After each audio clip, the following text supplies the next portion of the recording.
కృష్ణగిరి మండలం మాదాపురం గ్రామంలో మాదిగలకు కేటాయించిన అసైన్మెంట్ భూములకు పత్తికొండ డివిజన్ సర్వే ద్వారా హద్దులు ఏర్పాటు చేసి రక్షణ కల్పించాలని డిమాండ్ చేస్తూ పత్తికొండ రెవెన్యూ డివిజన్ ఆర్డీఓ కార్యాలయం వద్ద ఎంఆర్పీఎస్ఎస్ ఆధ్వర్యంలో ధర్నా చేపట్టారు.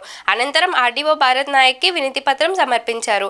ఎంఆర్పీఎస్ఎస్ రాష్ట్ర వర్కింగ్ ప్రెసిడెంట్ బొంది మాదిగల టీఎం రమేష్ మాదిగ ఈ సందర్భంగా ఆయన మాట్లాడుతూ కర్నూలు జిల్లా కృష్ణగిరి మండలం మాదాపురం గ్రామంలోని సర్వే నెంబర్ 759/A 700/1 విస్తీర్ణం 43 ఎకరముల 23 సెంట్ల మాదిగలకు అసైన్మెంట్ కమిటీ ద్వారా ప్రభుత్వం కేటాయించిన 22A నిషేధ భూమిని రెవెన్యూ అధికారులు అక్రమాలతో కుమ్మక్కై ఉద్దేశపూర్వకంగా ప్రముఖ పారిశ్రామికవేత్త ఆలపాటి రాజేంద్ర ప్రసాద్కు 43 ఎకరముల 23 సెంట్ల భూమి వెట్లాండ్ నందు అర్నగల్ 1B ఎక్కించి నేరపూరితమైన కుట్రకు పాల్పడి పట్టాదారులకు రెవెన్యూ అధికారులకు మోసం చేశారు. వారిపై క్రిమినల్ కేసు నమోదు చేసి చట్టపరమైన చర్యలు తీసుకోవాలని బాధ్యతలు న్యాయం చేయాలని డిమాండ్ చేశారు.